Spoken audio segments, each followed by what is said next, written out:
आपको आज मैं दिखाने जा रहा हूं कि जब मोदी शाह का युग बीजेपी में शुरू हुआ था तो उसके फौरन बाद ही आखिरकार आडवाणी साहब को, मुरली मनोहर जैसे कई बड़े नेताओं को मार्गदर्शक मंडल में क्यों डाल दिया था। केवल नाम था। दरअसल इन लोगों को राय, सलाह, मशवरा सुनना पसंद नहीं है। इनको कोई टोका टाकी करे पसंद नहीं। ये सोचते हैं कि अगर आज छींक आ गई हमें तो बिल्कुल छींक यानी सर्दी आज से शुरू हो गई है। जी हां, खांसी हो जाए तो सर्दी शुरू हो गई है। ये ऐसे ही सोचते हैं चाहे कितनी घनघोर गर्मी हो। टोका टाकी मत करो, सिर्फ हम ही हम हैं, सिर्फ हम ही हम। अब इनके खिलाफ आवाजें उठने लगी हैं। जी हां, इनके पार्टी के अंदर से जो बात अब तक विपक्ष कह रहा था, जो देश की जनता कह रही थी, उसे तो दरकिनार किया। अब बीजेपी के बड़े नेता कह रहे हैं कि हां, जो किया गया आचार संहिता की धज्जियां उड़ी वो वाकई गंभीर विषय है। यही नहीं, आपको दिखाऊंगा कांग्रेस ने कहां कहां मोर्चा खोला, कहां इसे मोदी आयोग करार दे दिया गया, चुनाव आयोग को हां लिख दिया बकायदा। इसके साथ साथ बिहार के नए नवेले गृह मंत्री का पूरा कच्चा चिट्ठा लेकर आया हूं, जो हाफिडेविट बोलते हैं, हाफिडेविट वाले मंत्री जी का देखिएगा। इसके अलावा भी कई महत्वपूर्ण खबरें हैं।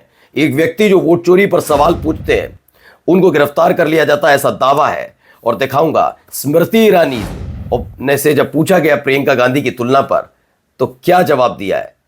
अब मैं कुछ नहीं बोलूंगा, सिर्फ दिखाऊंगा और कमेंट करके जरूर आप बोलिए क्या कहना चाहिए। नमस्कार, मैं हूं प्राज्वल गौतम और आप देख रहे हैं the live TV. The live TV, सच सबसे आगे। सबसे पहले शुरुआत इस खबर से। आज तक खबर क्या है? मुरली मनोहर जोशी, आप जानते होंगे ना, चुनावों में पैसा बांटने से नहीं होता कल्याण। यह बात तो नरेंद्र मोदी भी कहते थे पहले। रेबड़ियां नहीं बांटता जी, मैं नहीं बांटता, इसे क्या होगा जी, करते थे ना। फिर क्या हुआ? क्या हुआ? मैंने कहा ना, ये लोग अपनी बातों पे नहीं रहते। इनके कई उदाहरण हैं। इन 11 वर्षों में, सही कहते हैं, जो काम कांग्रेस इतने वर्षों में नहीं कर पाई। मैं विकास की बात नहीं कर रहा हूं, विकास की बात नहीं कर रहा, उसके अलावा जितने और कोई काम हो सकते हैं उन 11-12 वर्षों में बीजेपी की सरकार कर चुकी है। मोदी सरकार, जो अटल की सरकार भी नहीं कर पाई। जी हां, अटल बिहारी वाजपेयी की सरकार भी जो नहीं कर पाई वो 11-12 वर्षों में इन लोगों ने कर दिया। ये अपनी बातों में नहीं रह सकते, ये इन्होंने साबित कर दिया, ना राजनीतिक तौर पर ना किसी और तरीके से।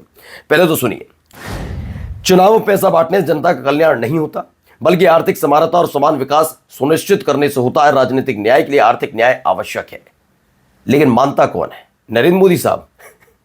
हास्यास्पद बात है, नहीं हंसी आती है ना सोच के। वो व्यक्ति बड़ी बड़ी बातें बहुत अच्छी लगती हैं, सब कुछ है ना। और देखिए, कह रहे हैं मुरली मनोहर जोशी, आगे सुनिए।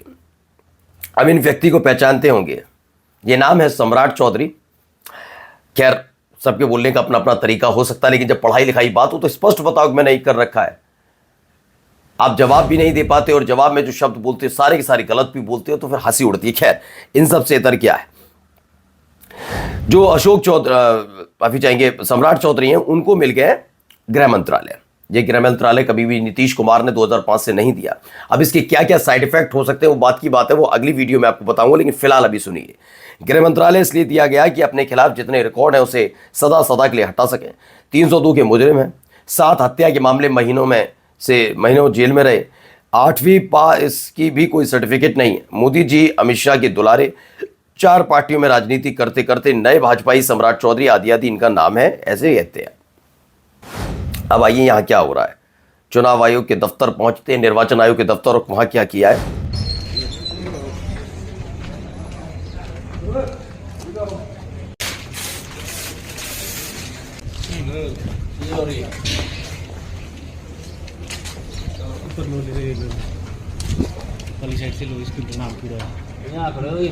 तो हिमाचल प्रदेश स्थित मोदी चोर आयोग में आपका स्वागत है। ऐसा यहाँ है, यहाँ ज्ञानेश के साथ मिलकर जनमत की चोरी को अंजाम दिया जाता है।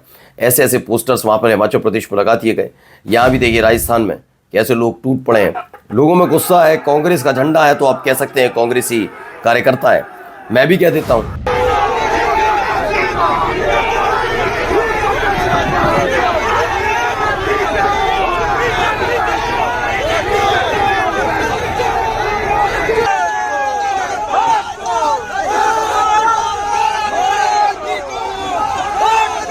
तो यहाँ पर भी देखिए ऐसे ही राजस्थान में वोट चोरों के खिलाफ जबरदस्त संघर्ष के बाद असम के गुवाहाटी की सड़कों पर उतरे हैं। तो असम से निकली हुई तस्वीर है जहां असम में भी क्योंकि इससे पहले आपको राजस्थान जयपुर में भी याद होगा हुआ था। ये देखिए वोट चोर गद्दी चोर हस्ताक्षर कैंपेन के तहत पंजाब से करीब 27 लाख फॉर्म भरे गए हैं। यानी आप सोचिए कहाँ 272, कहाँ अभी तो 27 लाख के 5 करोड़ फॉर्म भरे जाने हस्ताक्षर होंगे और उसके बाद राष्ट्रपति महोदया के पास जाएंगे। बस देखना ही होगा कि राष्ट्रपति महोदया उसको लेकर कितनी गंभीर नजर आती है और क्या एक्शन लेने के लिए बात होती है, वो बात की बात है। अब एक तस्वीर निकल कर आई है, ये तस्वीर देखिए, वीडियो क्या कहना। ये पुलिस वाले पीछे बैठे हुए हैं, क्या हुआ है मैं बता देता हूं अभी आपको। ये आगे जो बैठे हैं ये देखिए,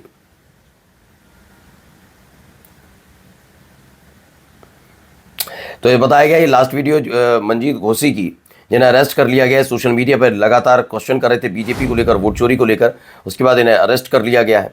वोट चोरी की बात करने के लिए अगर किसी ने दावा कर दिया है, कोई आरोप है, तो इसका जवाब चुनाव आयोग को देना चाहिए, चुनाव आयुक्त को देना चाहिए। मैं कहता हूँ सब चल रहा है, सब चल रहा है, चलते जाना है, चलते जाना है, कोई डरने नहीं, कोई चीज़ नहीं। बीजेपी ये सब अच्छा करती है ना, यही वाली बात मानी जाएगी ना। ये हैं विजय विद्रोही। विजय विद्रोही ने जो कहा है, बड़े पत्रकार हैं, बिहार हरियाणा और महाराष्ट्र में विपक्ष को निपटाने के बाद बीजेपी और चुनाव आयोग एसआईआर से बंगाल में ममता बनर्जी को निपटा देगी। ममता बनर्जी भी असमंजस में है। मोदी जी का वक्तव्य वही है जो बिहार में था, रिवर्स माइग्रेशन तेजी से हो रहा है। सुप्रीम कोर्ट में मामला अटका हुआ है, मामला सुप्रीम कोर्ट से भी एसआईआर नहीं रुकवा सकती। बीजेपी के 50 लाख वोट कम थे तृणमूल से।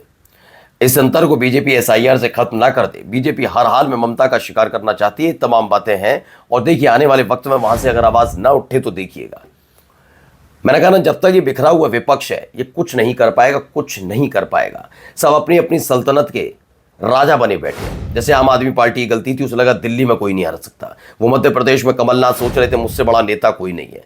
जो ये सोचता है ना, इसीलिए एकजुटता नहीं है, जहां जहां इनकी एकजुटता नहीं है। और पूरी जिम्मेदारी के साथ कह रहा हूं, महागठबंधन की गलती भी ये थी कि एआईएमआईएम वाला मसला, अब क्या है, आपस में भिड़ रहे हैं। एआईएमआईएम ने कोर्ट काट दिए, वो इधर हो गया। कोई बीजेपी के नाम पर ये एकजुटता क्यों नहीं है? फिर ये मत कहिए कि आप लड़ना चाहते हैं, हम ये कर देंगे, हम बुक कर देंगे, कुछ नहीं। चलिए अगली खबर देखिए, यहां से आई बिहार से, जरा सुनिए।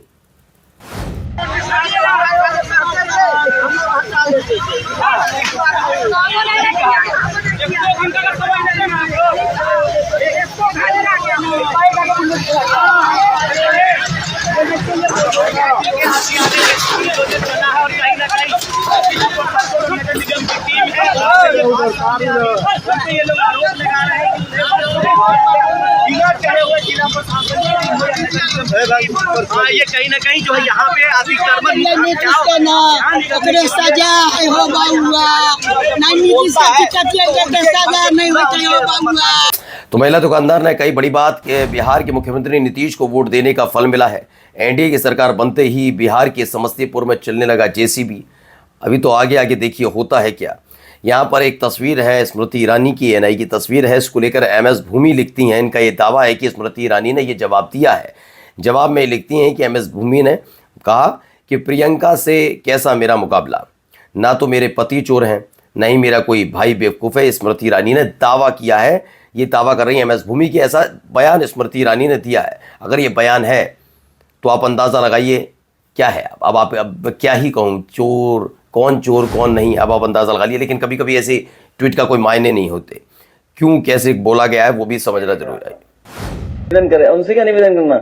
वो अभी मैं टीवी देख रहा था, थोड़ी देर टीवी देखा सीएमएस का, मैं देख रहा था इतना सीरियस हमारे मुख्यमंत्री सुन रहे थे कि सब अंग्रेजी समझ में आ रही थी उन्हें। आज सुबह के कार्यक्रम में अगर ये बात मैं गलत बोल रहा हूं तो मुझे साबित कर दो गलत। तो मजे ले लिए अखिलेश यादव ने फिर से।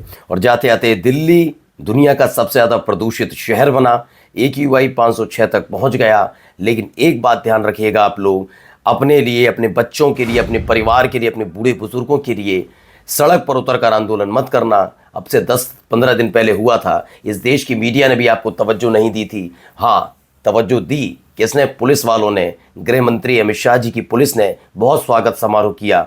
दिल्ली वालों का खदेड़े गए थे, लाठियों से नाप दिया गया था, ये सब हुआ था। यानी जिंदगी अच्छी एक खुली सांस लेना भी दूभर हो गया है। इसके लिए भी सरकार पर निर्भर रहना होता है, और सरकार से अगर पूछ लो तो लाठियां मिल जाती है। नमस्कार।